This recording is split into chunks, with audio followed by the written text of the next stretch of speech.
Lord, righteousness and uprightness belongeth unto thee.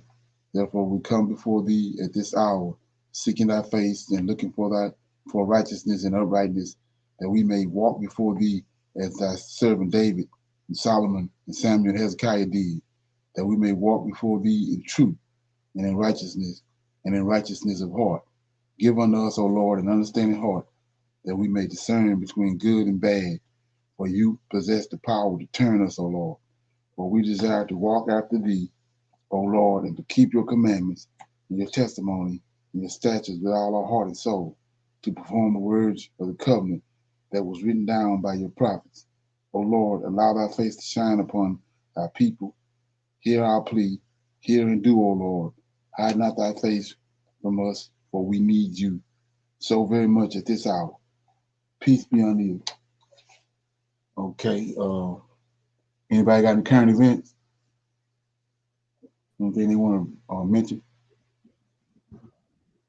Shalom, I do. Okay, what you got?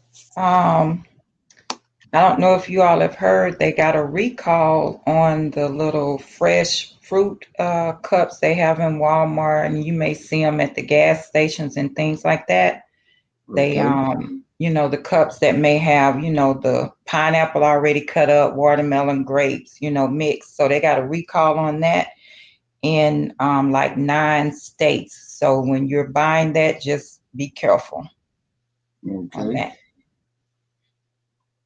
What's the purpose of the recall? They were saying it was contaminated. Okay. Yeah. So Okay. they was doing a recall on all of that. I think the gas stations was like Racetrack in Walmart, and it was in select stores in Arkansas, Illinois, Indiana, Kansas, Kentucky, Louisiana, Missouri, Oklahoma, and Texas. Okay. Okay. Yeah, I'll keep that in mind. It sounds like that's coming out of California because most of our fruits and stuff coming out of California. So with Right, all the right, right. wildfire. So yeah, be careful with that. It's the ones already pre-cut. Right. Okay. Appreciate that. Anybody else have anything?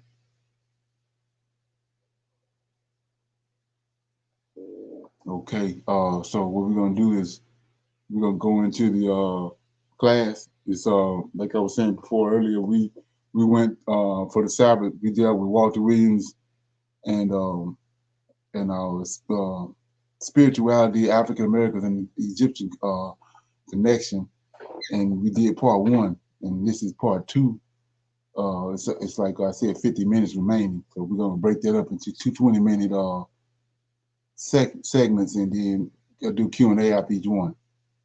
Okay, so let me get this ready.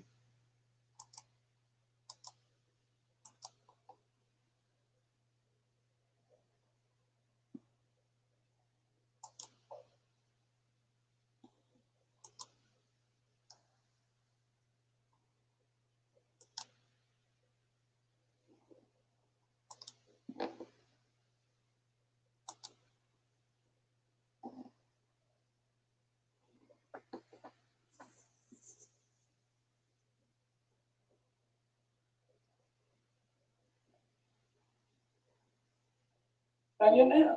Oh, okay. All right. So, as I said before, in after World War One, the League of Nations in 1922 gave the French a mandate over Syria. So the French took Syria and boarded it off and created Lebanon. And under the mandate that the League of Nations gave the British not only created by boarding off Arabia to create Iraq, boarding off Iraq to create Kuwait. The British in 1928 created Jordan, the country that we know today as Jordan, in 1928. Prior to 1928, was no Jordan. This was a land area, region. See, so all this is history.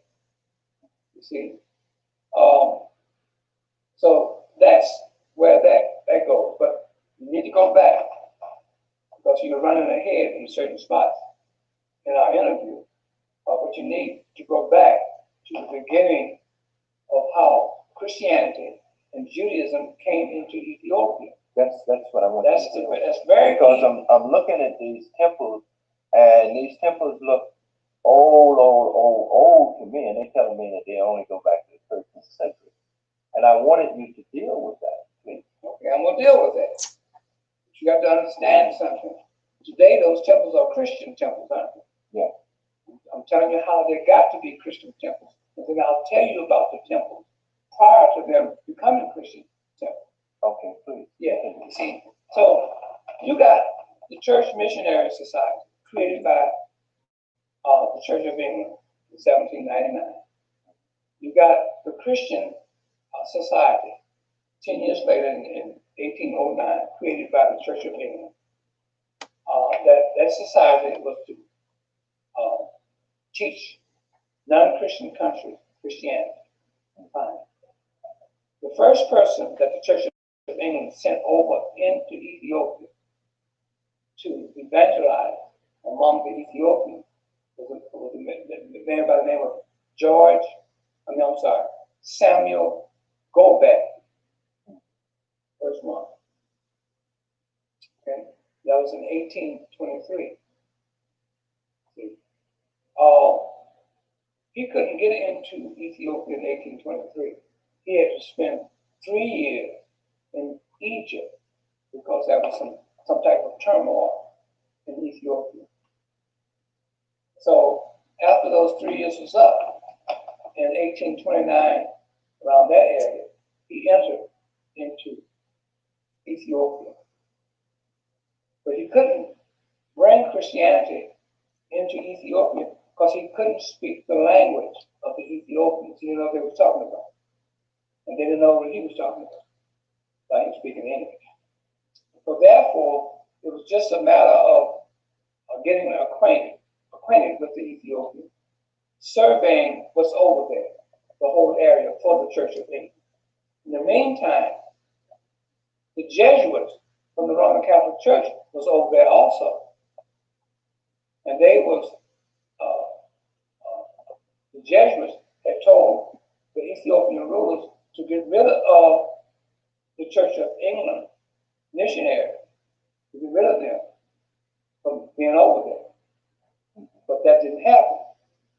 Now, the Church of England sent 2 other more men in 1838, Dr. C.W. Eisenberg and Dr. L.T. Graff, Grapf, over there in 1838. Dr. Eisenberg learned the Ethiopian language when he went back to England, and he formulated what is known as an Ethiopian dictionary that the missionaries could learn from that dictionary how to speak the language of the Ethiopian, thus being able to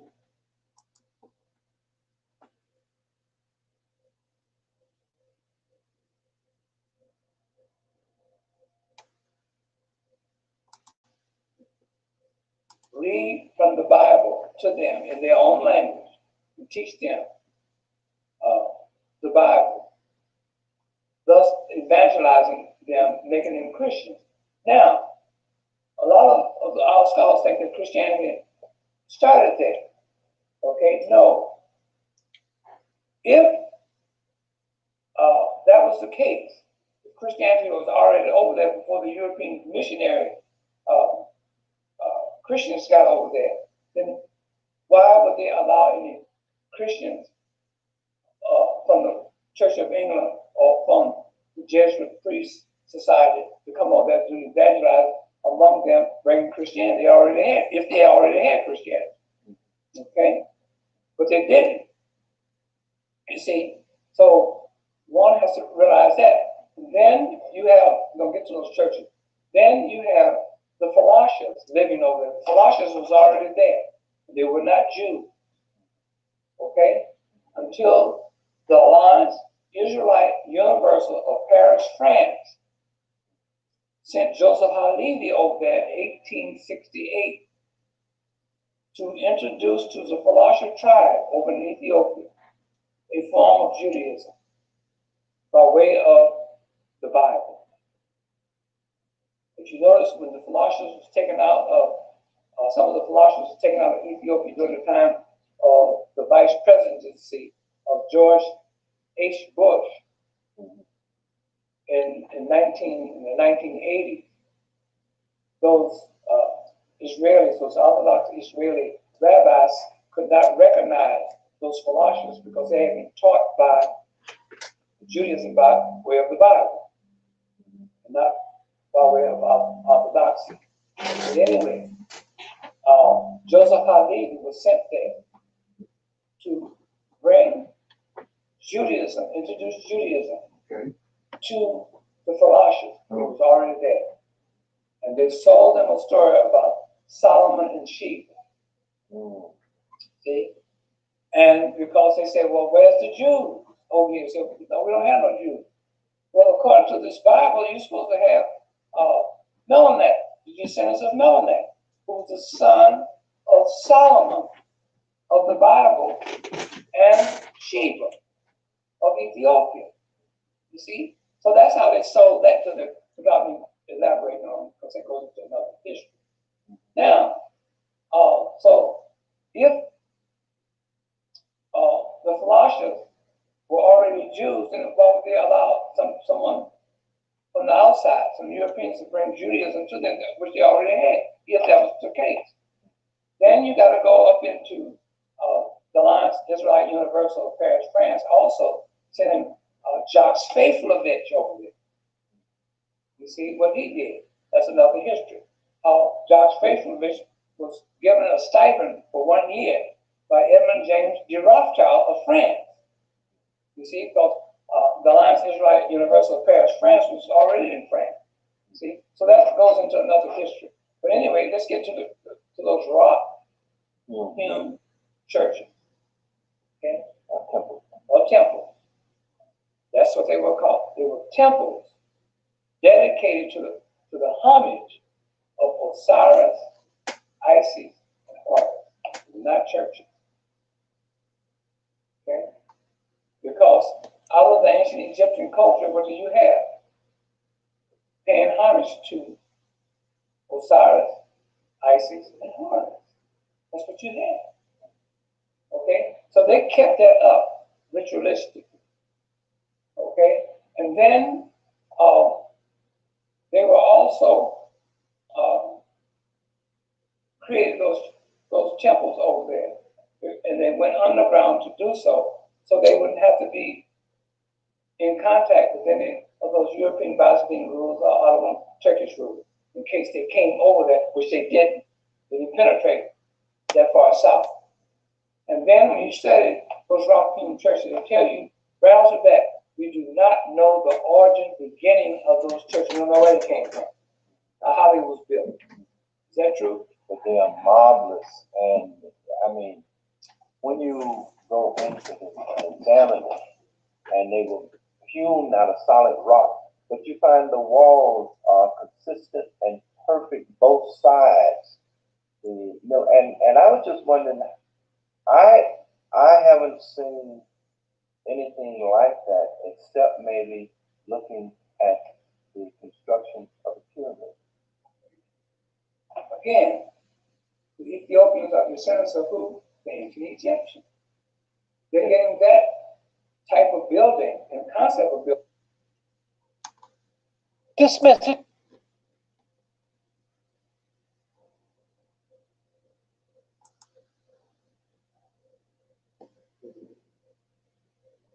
That's just like the church, the first Christian church, the Hagia Sophia in Constantinople, was built and designed by African architects and builders. It's still standing today. There's a prototype for all mosques that is built around the world. There's a prototype for all the Capitol buildings that are built around the world, so domes and things like that. See, now, again, they tell you about those rock churches that they don't have no knowledge of the origin, how and what year they began. They don't know that. Then you get an individual, as you study, will come and tell you in articles, in books and so forth, that these temples first began in the 4th century. That's not true. See, these temples today are Christian temples, is that right? Christian churches, rather. Is that right? In the 4th century, there was no Christianity. In the 4th century, there was no Christ. So you can't say that. That's out. So you have to go back to the drawing board and say, you don't know the beginning history of how and when those temples were built that are called churches today. You see? And because you can't use the 4th century because there was no Christianity or Christ in the 4th century. Christ and Christianity began in the 5th century, not the 4th century. At the Council of Ephesus and the Council of Chalcedon. You know, speaking of age, the age of Egyptian civilization and Ethiopia, we were talking about Ethiopia. Can we use the chronology of European sources to determine when the great building period in ancient Egypt and Ethiopian walls came about? Well, you really can't because, again, the ancient Egyptians never wrote a history of themselves. They left us a history of themselves as an immortal legacy in stone, in art, in their hieroglyphs, in their phonetic alphabet, in their papyrus, etc., etc. And they left us for the whole entire world their culture that is being used by the whole entire world, by all races of people. So you really can't do that.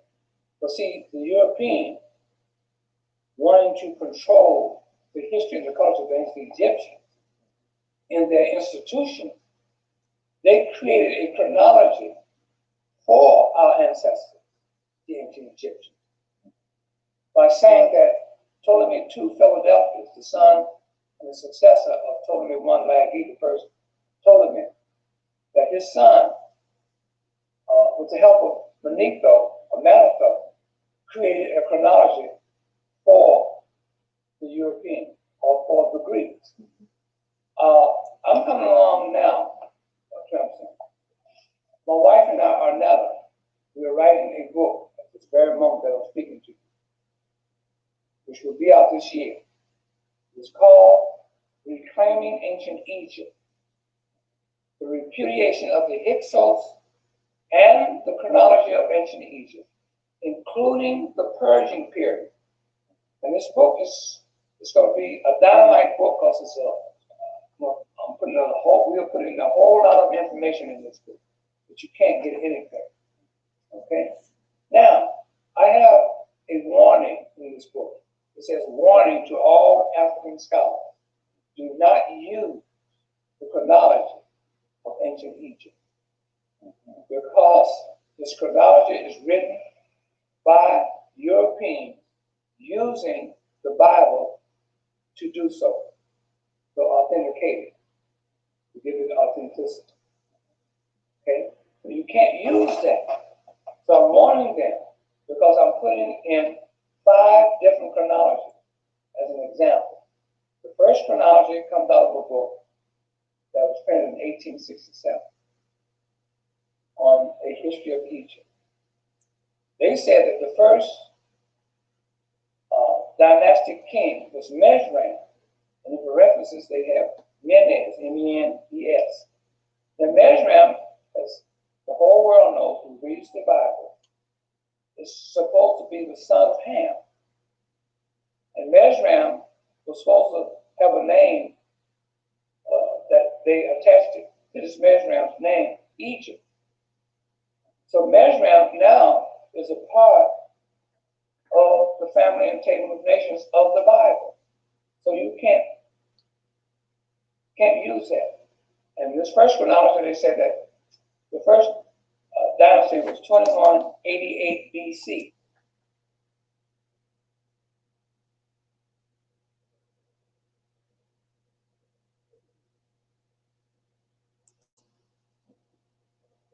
Trim, and the reference is Mene.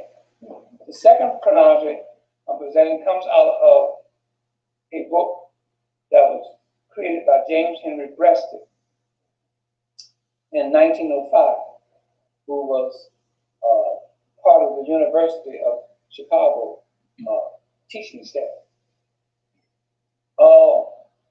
His chronology is called A History of Egypt, that book. And his chronology, he starts it at 3400 BC, which is a 1212-year difference from the first one. See? And he is saying that the first dynastic king was Mene.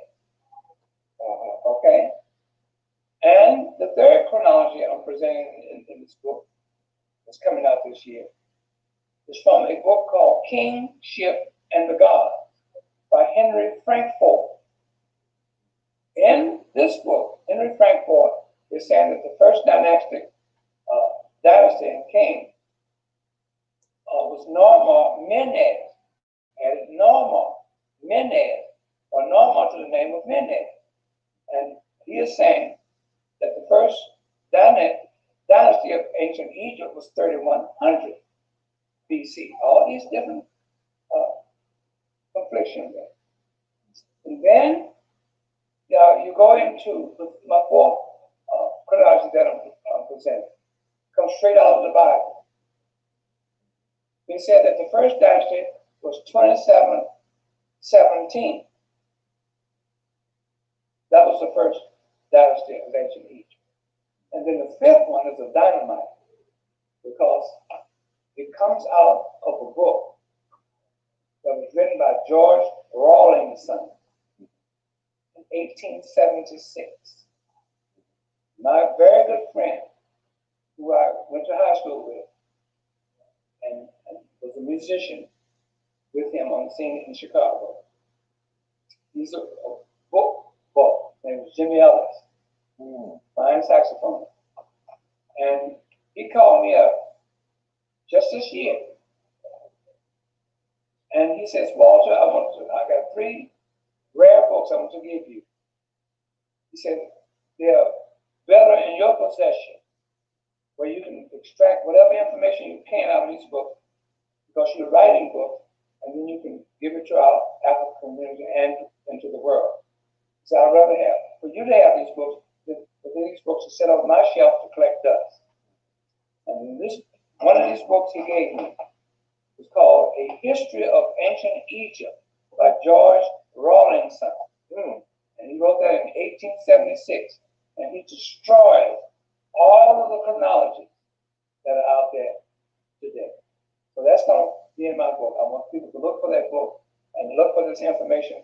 They can read it for themselves, and they'll open up their mind, and they'll begin to progress into development of themselves as human beings. Because every human has a right to grow. And we in the African community is no exception. We need to grow, okay? It's going to be, you're going to have growing pains. You're going to find out things that you've been holding on for years is not true. Don't get mad at me. I didn't introduce you. I didn't tell you to believe that way. See, like people get mad at me because they say I'm taking their Jesus away. No, because I say it's no Jesus Christ. They get mad at me because I'm saying it's no Prophet Muhammad. They get mad at me because they say it's no Abraham, Isaac, Jacob, with Moses. And they want to be black Hebrew Israelites and so forth and so on. I did not tell you to be a Christian. So I have no right to come into your life to tell you not to be a Christian. I didn't tell you to be one. That's your choice.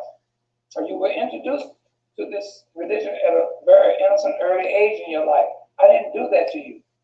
Go back to the person and be mad at them. But I have no right to tell you not to be a Christian. You have a right to be a Christian if that's what you want to be. I have a right to bring information out into the world and into the African community that says the contrary of that. In other words, I can have a right to say and bring proof now, because every one of my books I've written does not contain any biblical references. It's all based off of human history as a discipline. And I have a $5,000 award to give to anybody from the race, creed, or color by name, including the Pope, that can repudiate me and history. In history, myself is saying that there's never been a man that ever walked the earth in human form from race, creed, or color by the name of Jesus Christ. Repudiate that. I'll give you $5,000, but you have to use the discipline of history. You can't use biblical reference. You can't use what you believe and what you have faith in. You can't use your emotions to try to make what you believe and what you have faith in right. No. Use the discipline of history and write it up, like I did. The same thing with Islam. The same thing with Judaism. $5,000 award. Now, if you can't do it, if you know someone that can do it, I'll give you a $2,000 award as a finder's fee. Walter, I'm not going to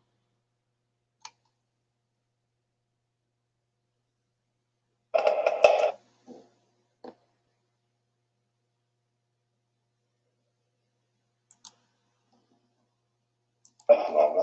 I won't ask you too many more questions, but there are a few that I wanted to get into. One of the questions we're talking about the chronology of ancient Egypt. How old, in your research, would you say ancient Egypt, the ancient Egyptian civilization is? How far back does it go? We said earlier, 10,000 BC. 10,000 BC. Yeah.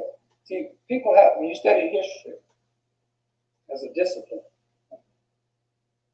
we're talking about human history. You have to, in any subject that you study, you have to go find the origin of that study or that subject. And when you go back and study humanity as a history, a discipline, you have to go back or you should go back and want to find the oldest civilization or the first and oldest civilization ever existing on planet Earth. And that civilization you will find will be the ancient Egyptian, starting 10,000 BC. Okay? That's the world's oldest civilized people or civilization that ever existed on planet Earth. Okay? Why? Because what causes Nietzsche said that you go and look for the world's first and oldest civilization, you got to also look for the proof of that is that you have to also look for a people living anywhere on earth that had the world's first form of writing. Whoever had the world's first form of writing is the oldest people. And there's no prior older civilizations than the ancient Egyptians because they were the only literate people on planet Earth. They had the world's first form of writing, the hieroglyphics, the Meta-Nature hieroglyphics, the hieratic, cursive, phonetic alphabet, etc., etc. And they created the world's first form of writing by way of creating the first alphabet. The alphabet can only be created one time. Then, after that, you need to find out the second oldest civilization, which is coming out of India, which started in the Indus Valley, 2500, not to exceed 3000 BC. See? Then you look for the third oldest civilization, which is China. You see, starting with 1500, not to exceed 2000 BC. See, that's the third oldest civilization. Then you look and go into Europe. The Europeans tell you they don't know a beginning history for themselves. They can't tell you the beginning history for them. They said that their history started with the Iliad and the Odyssey with Homer. But see, I have destroyed Homer because in order to have a history, you have to have a writing system. Greeks had no writing system. See? To document anything. You see? You see? So when history, when a person studies history, history is broken up into races. The black race, as they call it, which is the African race. That's the ancient Egyptian, like I just mentioned. The brown race, which is the people of India, like I just mentioned. The yellow race. The Chinese is the yellow race, like I mentioned. Then you get to the white race, and that's where it stopped. They don't know any beginning history. They'll tell you that right off the bat. You see? But now, when you get up to the second Renaissance era of Europe, the first Renaissance era was in 1500, which is the age of arts and craft, the age of building. Okay.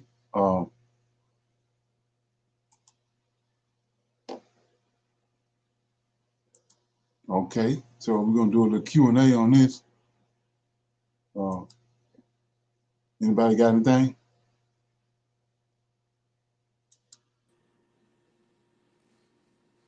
Shalom, shalom. Okay. Yeah, it's just as Walter Williams is teaching, it just solidifies the Europeans and their never-ending plan to be in charge, because they actually had nothing. Okay. They had no writing, they had no philosophers. Everything that they have, my understanding as I listen to this, everything that they claim for themselves, even their identity to the philosophers and all of that, is stolen. Okay. They are the race that kills, steals, and destroy. Right. Yeah. Right. So let's look at that right quick, cause yeah. And the thing about it, like he's saying is, you can't use the Bible, but in our understanding that the Bible is a history book, so I ain't understanding that one.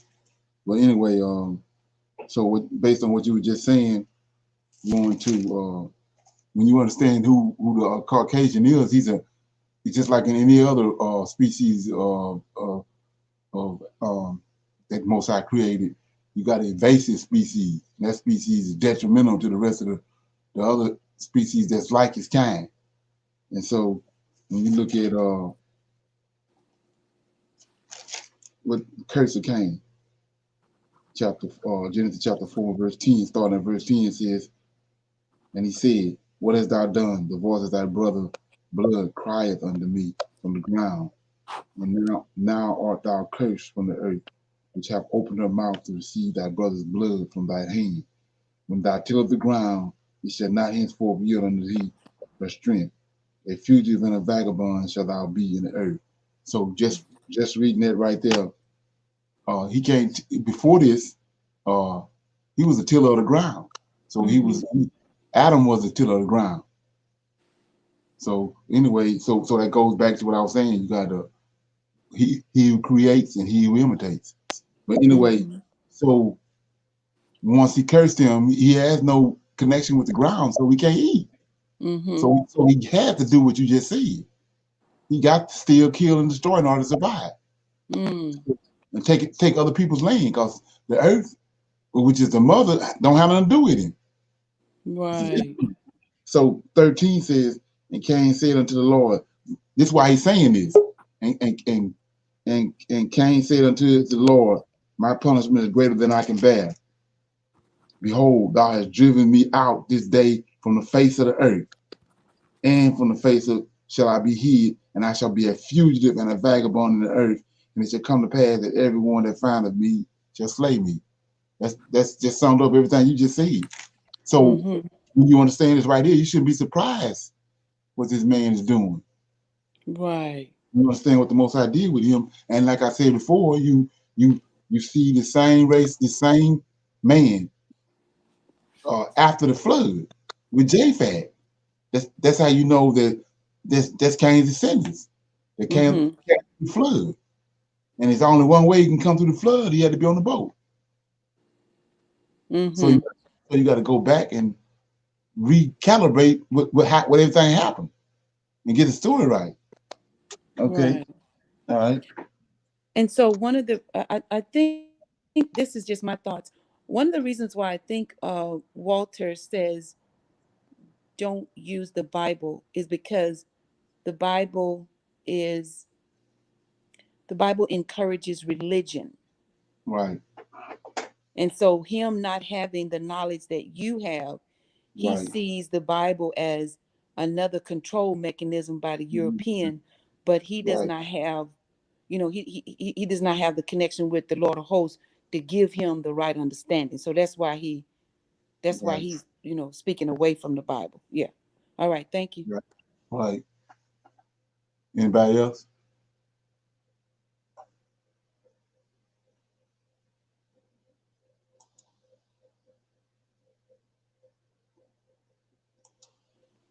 I Okay.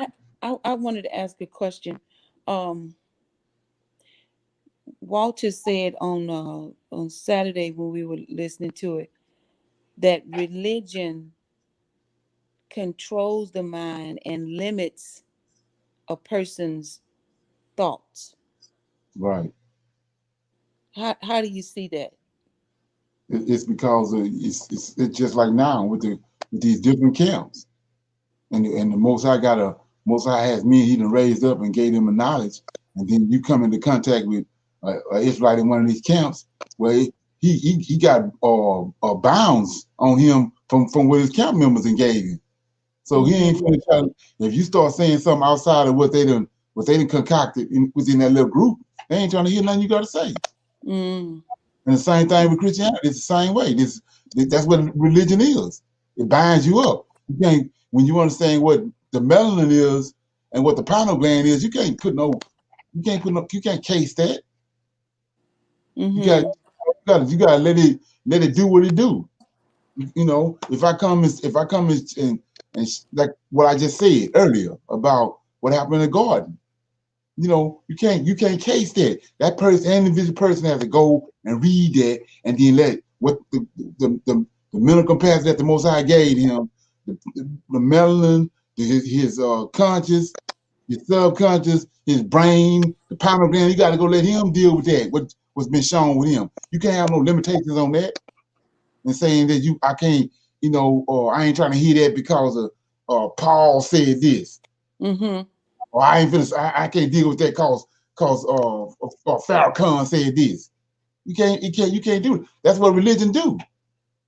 And that's Right. the reason why we've been bound up all this time. Because we've been from one generation to the next, we going right into that fish net, Mm-hmm. and getting caught up Mm-hmm. because you got these boundaries. The same boundaries that was on your grandmother is on the grandchild. Right. We can't keep Right. it down, but the Most High done broke that. He breaking that now with his spirit Mm-hmm. because he's doing away with all these religions. He exposing them. Right.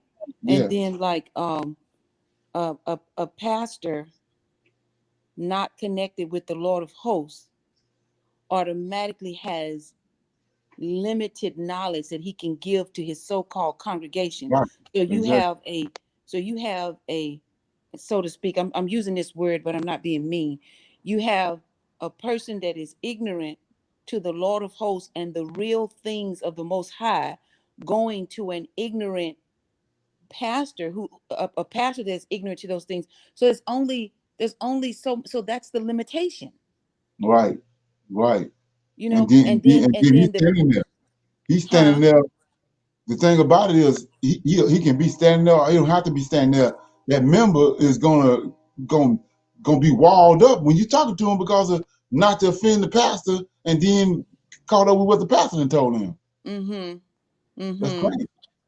and then they're going there Sunday after Sunday Right, without pencil, without paper, no right, critical thinking skills, no right, questioning of anything.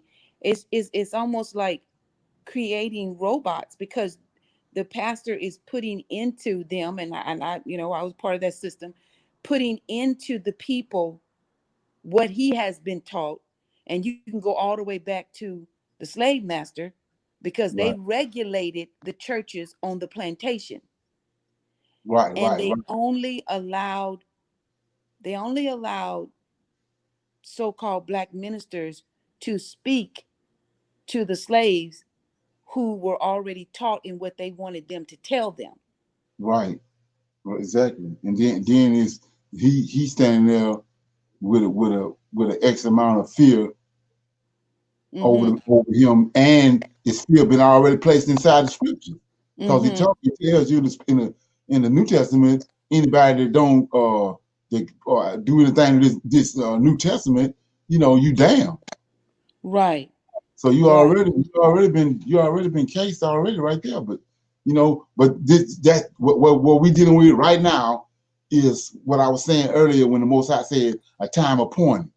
Mm-hmm. So the only reason that we not caught up in and throwed off like our forefathers, our grandmother, and all them before us, the time appointed is here, Yes. and he done broke that. Yes. So that's all. The only reason why where we at, because he breaking it, because he said he was Right. gonna. Right. Mm-hmm. And then one last thing is, even as a little girl in grade school, or even when I would see documentaries about Africa or about Egypt on television, I always wondered why the Egyptologists were white, why the person presenting that history was white. I just, it's like everybody that was telling me about my ancestors didn't look like me. Right. Exactly. And so, as Walter Williams said, the European always wanted to have control Right. because he never had anything that belonged to his. So he was always functioning in trickery because he didn't have nothing that would validate himself. Right. Right. Everything he got, he gets stolen from somewhere else. Right. Yeah. There's nothing to connect him to. And so what you have to, when you understand that and see that, it goes back to what I just read. That's how he was. That's how he was left. Right. When the Most High originally turned it, took the melanin from Cain, he was left with that state. And so you don't never want to see that. You don't never want to acknowledge that or embrace that no more. You don't want to be there no more. Right.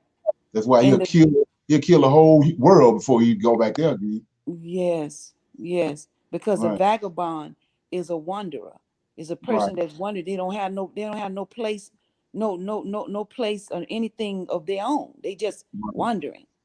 Right. And you got it's perversion and violence and all that included in that word vagabond. Now, what do you mean by perversion?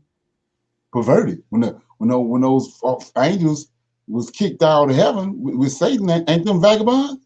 Yeah. So when they was kicked out and that's violent. They destitute. All that's included in that. And so that's what he was doing for time immemorial. So until Esau got the bright idea, he already knew that they was who they were. So he went and gave them a God. They latched on to it because they had no God. Michael had kicked him out after when he came to try to make his offering. Michael told him to get on because he knew who he was. So from that point on, he ain't had no God. He had no connection with heaven, none of that, until Alexander came. Right. And like I said, they ran head on into Buddhism. That's how they came into this thing. And then from that, they went into Egyptology, Egypt and the mystery system in Egypt. Then they got hold of our books. Right. Right. Thank you. Okay. Anybody else got anything? Okay. We're gonna go into this last half of this part 2, and then we'll do Q&A on it. Let me do this.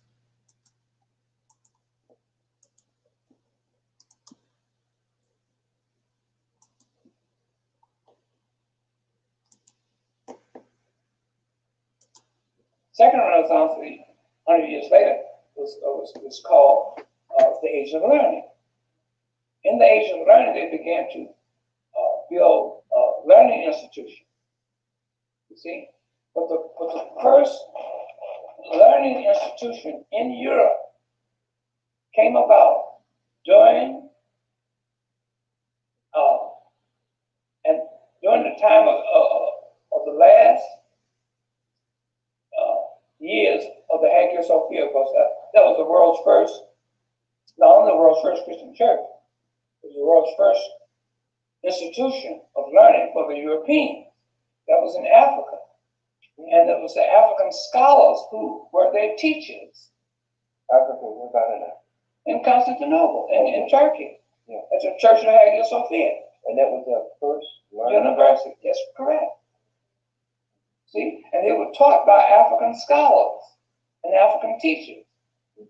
See, because our ancestors had the first seed of civilization. And all civilization, all writing form came from that one source, the ancient Egyptian. Now, when the Hagia Sophia was going to be, just before it was going to be torn down, not torn down, but taken over by the Ottoman Turkish Empire, that seat was moved out of Constantinople, out of the Hagia Sophia, first seat of Christianity, and moved into Europe.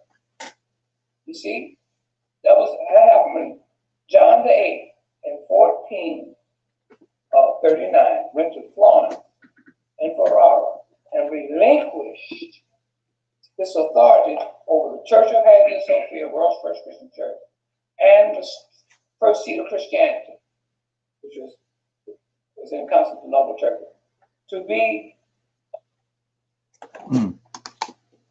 Watch them.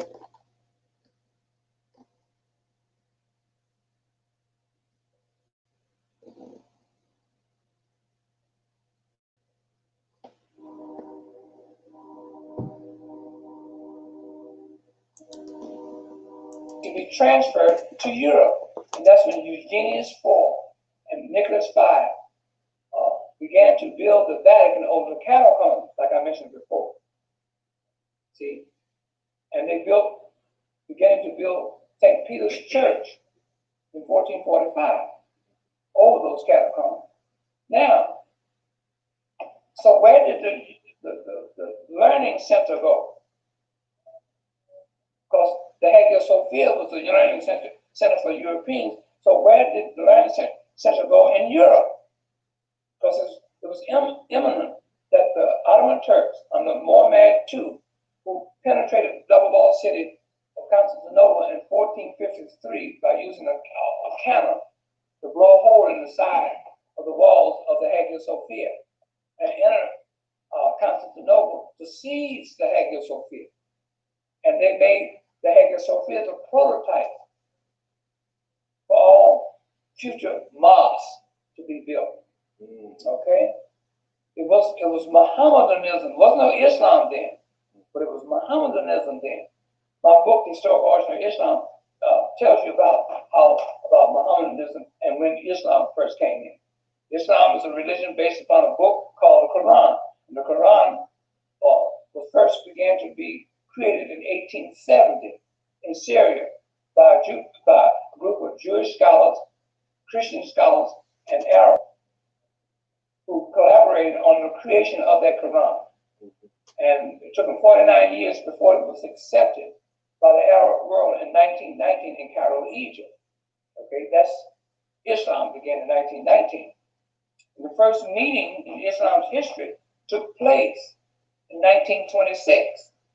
Okay, in what the area that we call in the Hijaz, in Mecca. Okay, that's in my book, The Historical Origin of Islam. So one should get that and read that. But let's get back to what happened to that university that was in the Hagia Sophia. Now, it was being transferred. The seat of Christianity was being transferred to Europe, right? So what happened to that university? It went into Florence, Italy. See, under the title of Curia, C-U-R-I-A. A curia is nothing but a college. That's all it is. And the teacher in Florence, Italy, was an African by the name of Manuel Chrysolerus. That was his name. Manuel Chrysolerus. Manuel, the golden teacher, the golden mouth teacher. That's what Chrysolerus means. So he was their teacher there in those periods. Two of his pupils became connected with the Roman Catholic Church. One, Poggio Bracciolini, was one of them, and Leonardo Bruni was another one. Those are two of his two students, and they became when the Vatican was began to be built in 1445. They became and called Roman Curials. See, because they was attached to the Roman Catholic Church on the outskirts of Rome. That's technical. Now, what are the Roman? Remember, I told you that the word curia, C-U-R-I-A, means college, right? Mm-hmm. Now, Poggio Bracciolini and Leonardo Bruni took care of the business for the Vatican. You see, just like the College of Cardinals do today. That's the reason how the College of Cardinals got their name, from being Roman curials. See? Like I said, the word curia means college. See, all these things you can find out about studying history, and nobody's talking about it. I seem to be the only one. Now, are you saying that the university system was transferred from the Hagia Sophia into the Vatican, became the first university, and the church then, the Roman Catholic Church, became the instrument for the learned Europeans? See, you have to take the Vatican as a separate entity. Now you got outside of that Vatican, because see, at this point, when we see that Christianity was transferred out of Africa, out of Constantinople, out of Hagia Sophia, into Europe. Once that seat was transferred out of Europe, what did the Vatican want to do? They wanted to separate the church from the state. So you couldn't have what you just said. So they have to be independent. So that's where the curious come in. And that's where the second Renaissance, the age of learning, come in. They began to have a school system, to create a school system. You see, independent of the Vatican. But you have that two of the Roman curious that are attached to the Vatican, who took care of the business of the Vatican, came out of that curia college system, independent college system. See, had nothing to do with the Roman Catholic Church. Now you got a different system altogether coming into being. You see? What was the African impact on that system and its development? And perhaps you can bring in the Moors and who were the Moors. Well, okay. Or is that too early? Well, no, not really. Not really. The Moors had already been in Spain prior to the 15th century. They've been in Spain in the 11th century, middle of the 11th century. But I thought that the Vatican, the transfer of Hagia Sophia to the Vatican, was in the 15th century. That's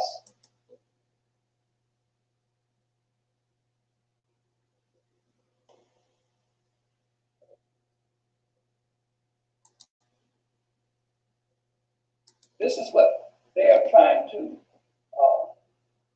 tell the people today. In fact, they don't give you no date about the Vatican. Okay, they just said first church, and then they have you look at the Vatican. No, what's that?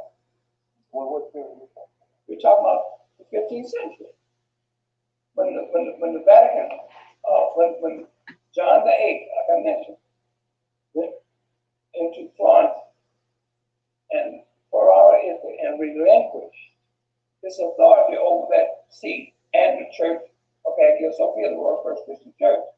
Well, up until Relinquish his authority over that church and seat to be transferred into Europe. In which he gave it away. Now, what kept his authority over the seat of Christianity in Constantinople, Turkey, in Northeast Africa, over and the Hagia Sophia, what gave him his authority over that was the donation of Constantine that I mentioned in my historical origin of Christianity book. Okay, from that, when he relinquished his authority, he relinquished the donation of Constantine. That donation of Constantine gave him authority over that church and over the seat of Christianity. It's explained in my book, Historical Origin of Christianity. So when that was done, you see, now the Europeans is taking over.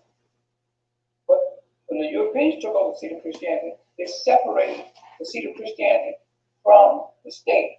They didn't want the state to be involved in their religious business. Okay, I am saying, and I want you to go back over this. I'm not going to hold it.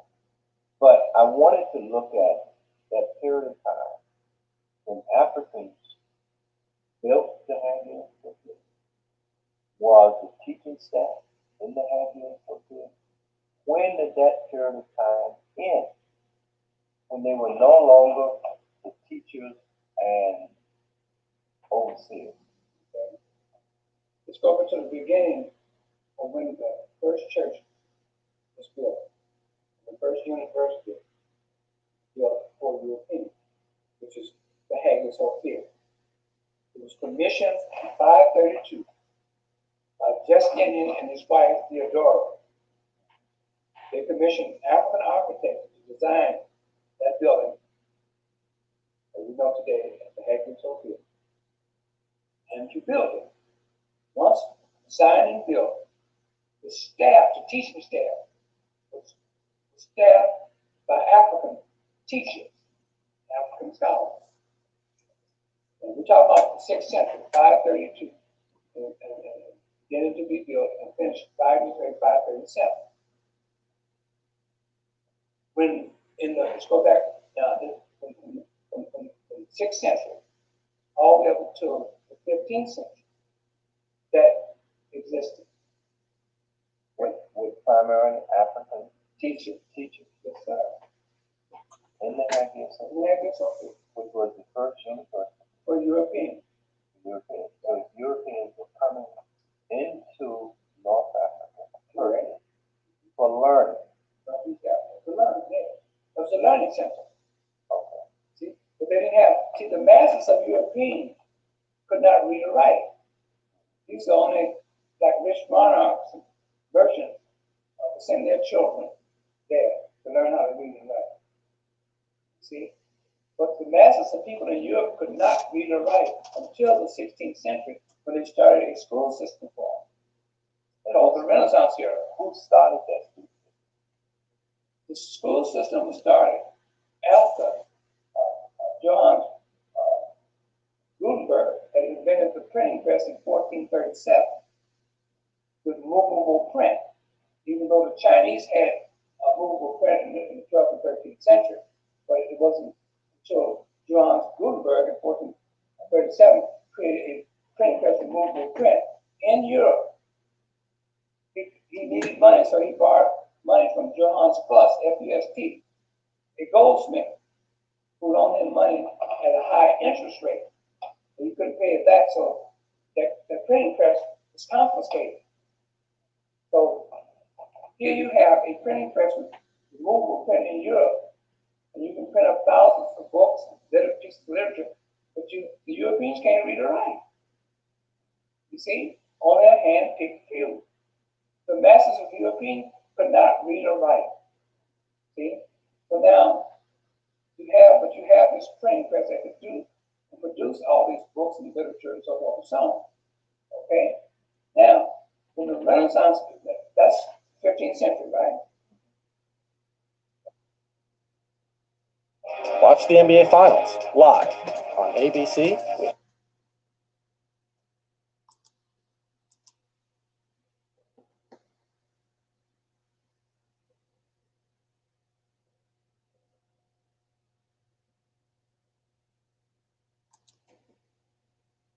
16th century came the second Renaissance era, the age of learning.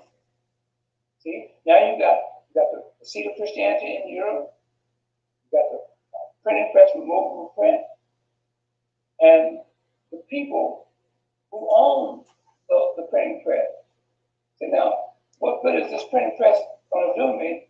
I can print up thousands of books, but nobody to read them. So they began to say, okay, let's start a school system. That's where the age of learning came in on the second Renaissance era, 16th century. So they began to put in, build schools, and they began to teach the Europeans in the secular community. And they developed a curriculum, which I mentioned before, how they used incarnated names such as Socrates, Plato, Aristotle, and Herodotus, and Homer, and so forth and so on, to say that these characters that are non-human live as human beings, you see? So, and teach them other subjects. So that's how they came about, see? So, and then I mentioned to you that this Hagia Sophia, the world's first university, was taken over by Mohammed II, the Ottoman Turk, in 1453. And the Europeans before penetrated the double-walled city of Constantinople, they were taking manuscripts out of that Hagia Sophia by boatload, taking them back to Europe, taking them to those curios over there. The curia, like I said, C-U-R-I-A, means college. See? And they took them back over there, and Manuel Chrysoloras was their teacher in Africa, was their teacher. See? And they began to learn one by one until the school system got up, and then they began to build all the schools and things all over Europe. Finally, Walter, if you can give as extensively as you can, dealing with the Moors. Who were the Moors?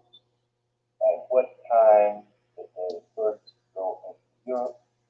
And what was the impact of the Moors? Okay. The Moors are African. In some literature, they're known as the Black Moors. I don't want the listener to be confused about the Saracen Moors. It's never been in the Saracen Moors. Those are Europeans that are created by using incarnated names, as I mentioned before. Okay? The reason why I'm saying there's never been a Saracen Moor is that they said the Saracen Moor entered Spain and brought a civilization to Spain. And they also introduced Islam to and in Spain. Historically incorrect. Islam as a religion did not come about until the Quran was accepted by the Arab world in 1990 in Cairo, Egypt, after being formulated beginning in the 1870s in Syria by Jewish scholars, writers, Christian scholars, and writers, and Arab scholars. In 1870, it took 49 years for development and acceptance of that Quran. In 1919 in Cairo, Egypt. And Islam is a religion based upon a book called the Quran. Without the book called the Quran, you have no Islam. Okay? But prior to 1990, you did have Mohammedanism. Now, so that's the reason why I said there's no Saracen. They use this word Saracen or Saracen more to diminish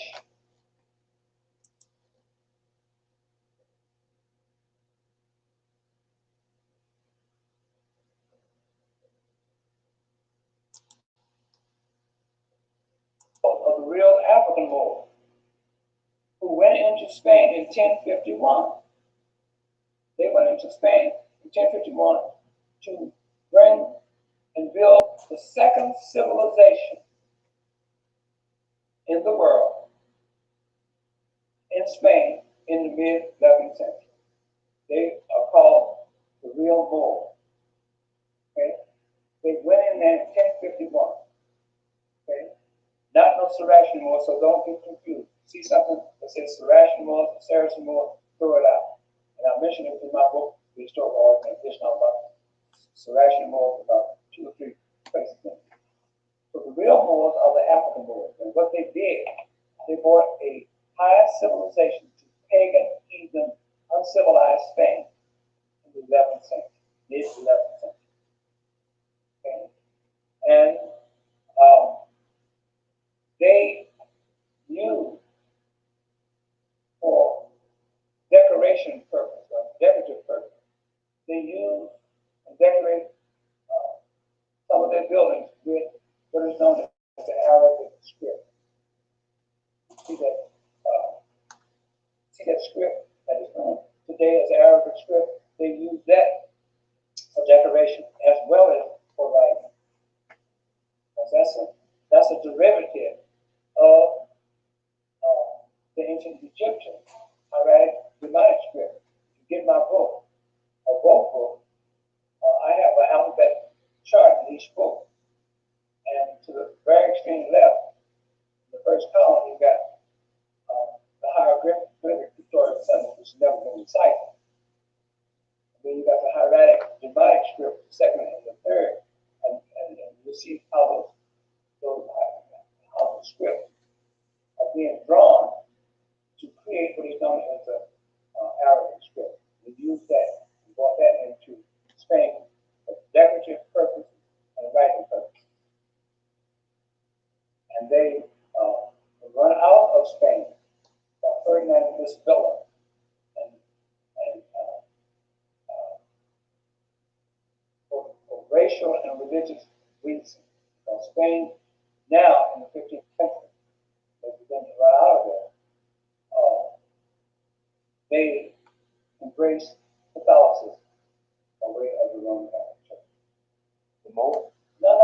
So the Spaniards. Okay. And they wanted to get rid of the Moors out of there for racial and religious reasons, because those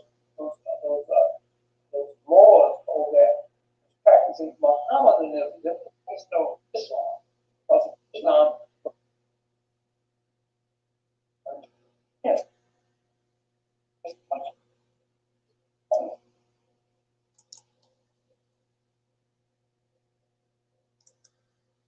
Okay, so anybody got any comments on what we just listened to? It's just more the same, Leonard. Okay. All right, let me get this question right here. It says that did the fallen angels and giants build the ancient churches in Ethiopia too, along with the pyramids? No.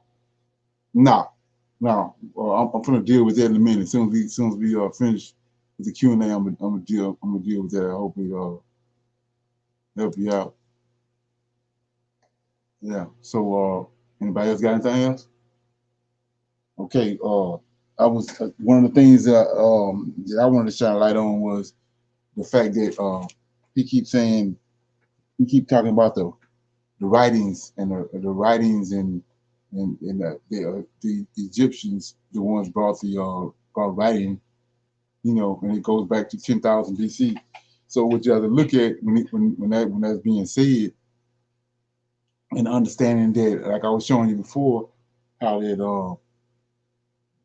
these angels, the Bible, which is you don't necessarily have to look at it say the Bible, because when they attach New Testament to it, they call it the Bible.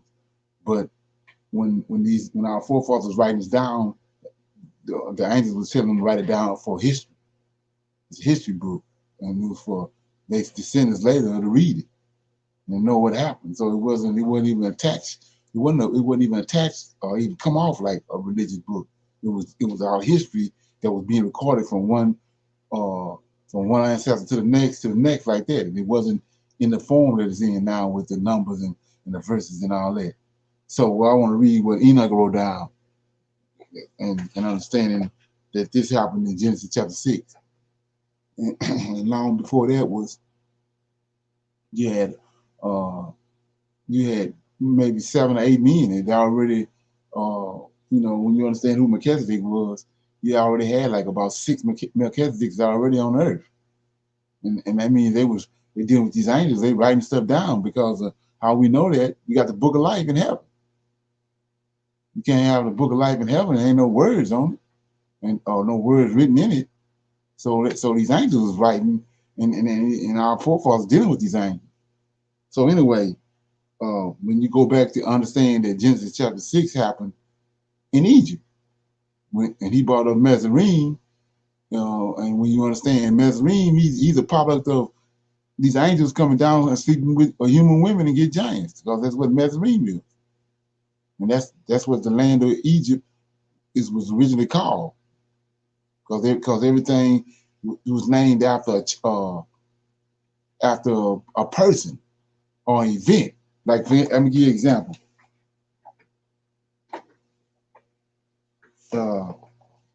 Genesis chapter 4 and verse 16. This is when Cain left the garden and when he got him a wife. It says, and Cain went out from the presence of the Lord and dwelt in the land of Nod, east of Eden. Right? Cain knew his wife, and she conceived and bore Enoch. Then look what he do. And he built a city and called the name of the city after the name of his son Enoch.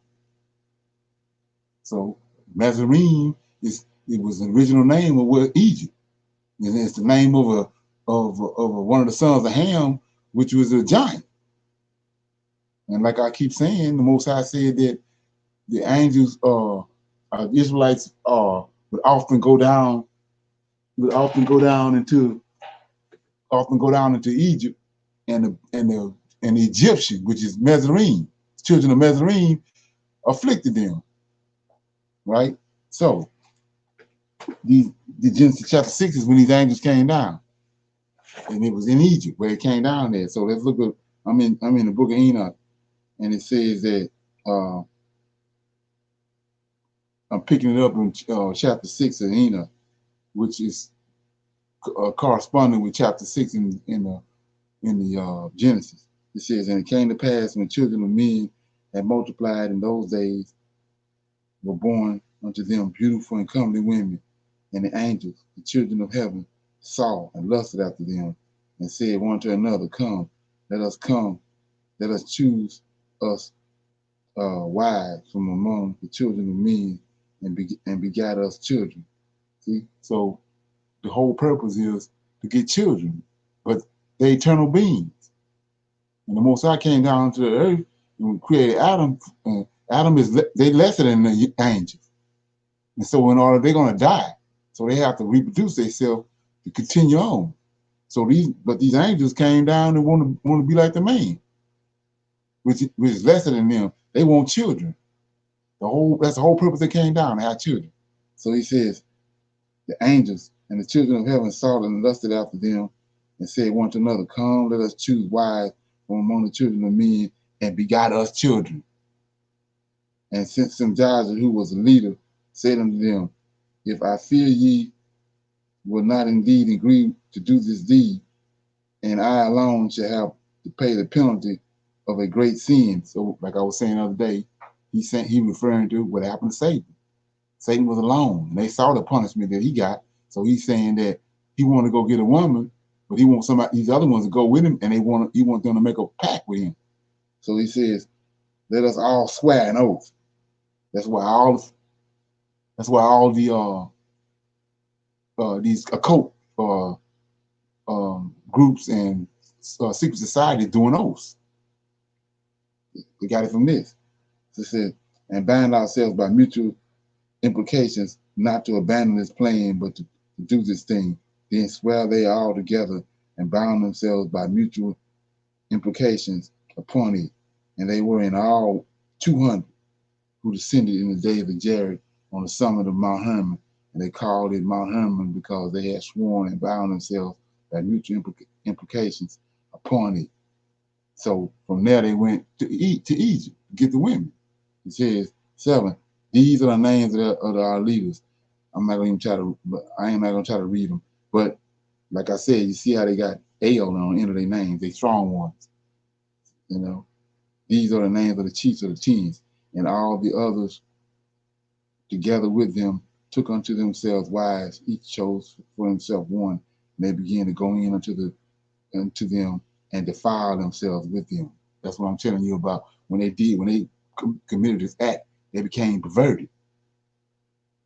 They was righteous, highly intelligent angels before that. But after they did that, because like I said, you see what they trying to do. They're trying to act like men when they angels. They don't need no children. So now they degrading themselves by trying to act like men. And in the process of that, they became perverted. So it says, I'm in chapter 8. Now it says, like he was talking about, and Aziel taught me. See that? That's what his teaching started at. That's what school started at right here. And so what is the system that they called in Egypt? The mystery system, right? Which is another a synonym of mystery is secret. So look what he says. Aziel taught men to make swords, knives, shields. See this? This who taught Tubal-Cain. To make swords, knives, shields, breastplates, and made known to them the metals of the earth and the art of working them, and bracelets and ornaments, and the use of autonomy, and the beautifying of the eyelids, and all kinds of costly stones, and all coloring tinctures.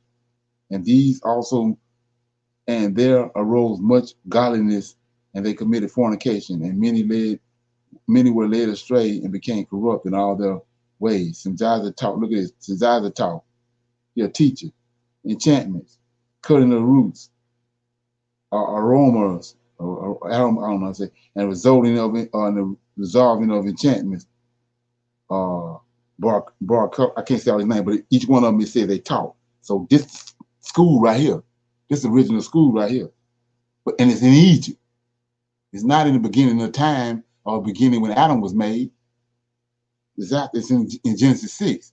So this is the mystery system right here. This who gave them the mystery system. So it says, go down to chapter 9, verse 5. Thou hast made all things, and okay, and 6. Thou seest what Azazel have done, who have taught all unrighteousness on the earth. And look at this, and revealed the eternal secrets. That's the mystery system right there. They done brought down stuff from heaven. They don't supposed to be down here. That's the mystery system in Egypt. This who brought it. These are teachers right here.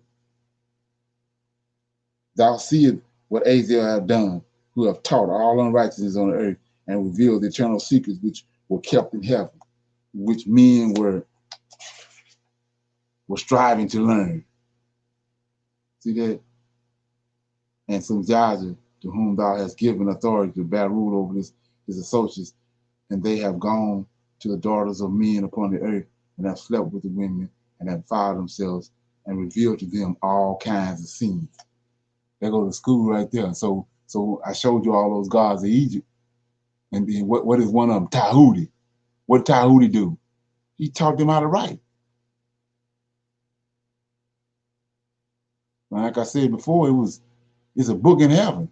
And Daniel tells you that it's some Gabriel and Raphael, Gabriel and Michael, the only two that can look upon that book.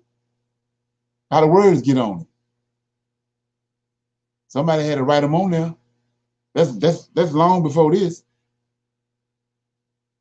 And that's why I'm trying to show you how they, you got these men can be used to expose Jesus Christ, but they got limited knowledge when it comes to the actual spiritual things that are only is revealed to Israelites. Okay. Yeah. So anybody got anything else? You had a question. When you say that those wicked angels had L on the end of their name and that they were strong ones, they're wicked strong ones? Yeah, they all L's though. They all strong ones. They that's like when you go if you go into Israel and you go to the Judah, all the Judeans is a certain way. So it's the same thing with in heaven. All these angels, strong ones, all of them is the same way. They strong ones. They ain't like Okay. me on earth. But these the fathers, these got caught up with Satan, Mm-hmm. and they L's, but they wicked ass L's.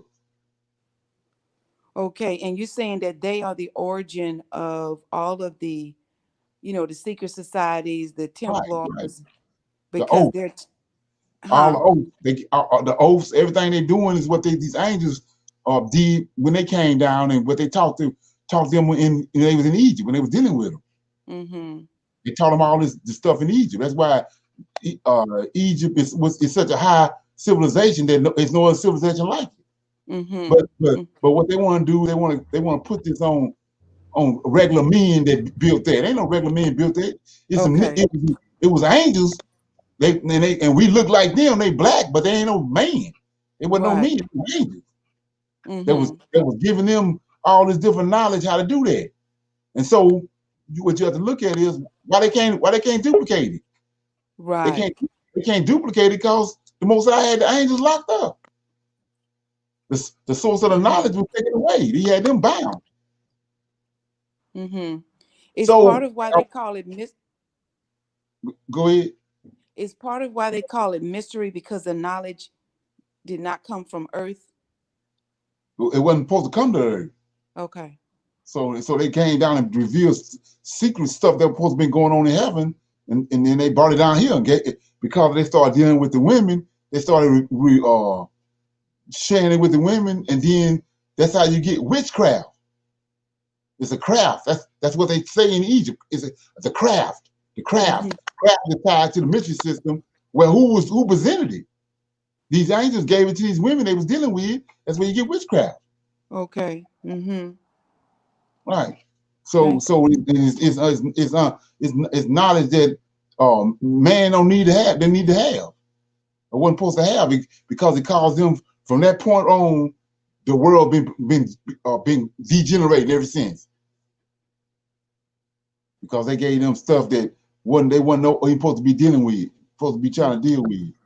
Right. So And let's look at one example. Okay.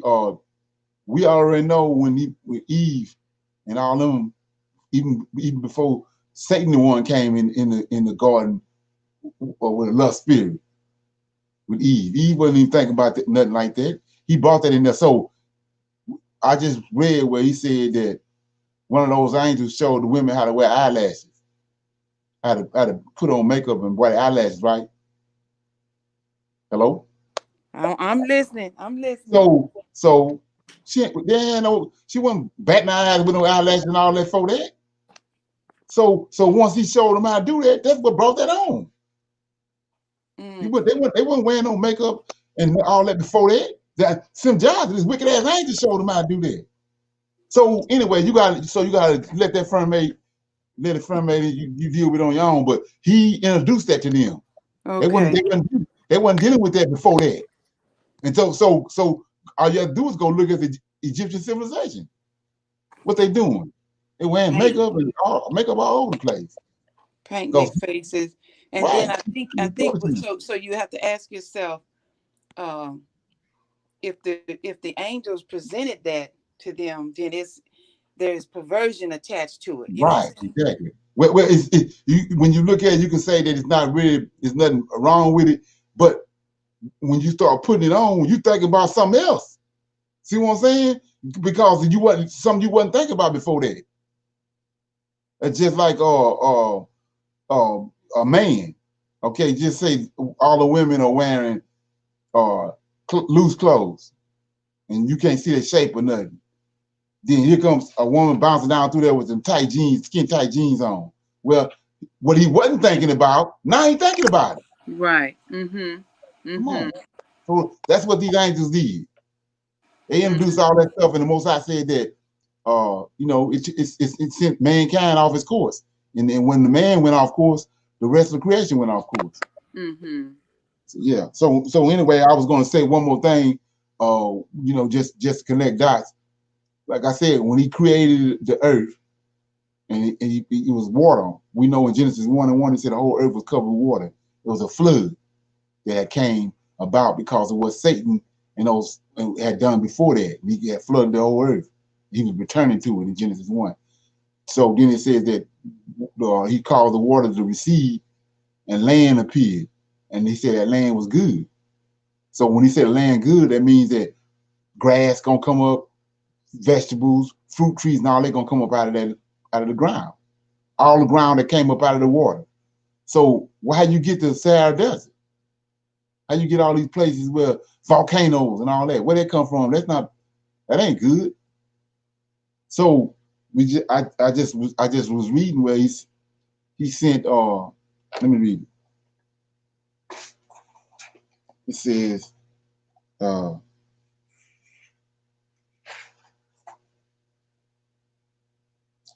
chapter 9 says, and then Michael, Uriel, Raphael, and Gabriel looked down from heaven and saw much blood being shed upon the earth, and all lawlessness being wrought upon the earth. And they said one to another, the earth made without inhabitants cries, the voice of their crying goes up to the gates of heaven. Can we get on down here and see it?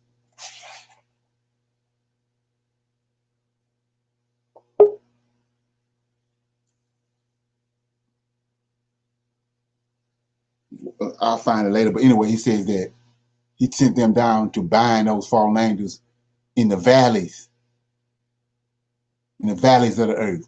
So he told them, go down, it's 200 of them at the most. And he said, go down and bind them and put them in in the valleys of the earth. So you put that's like toxic waste.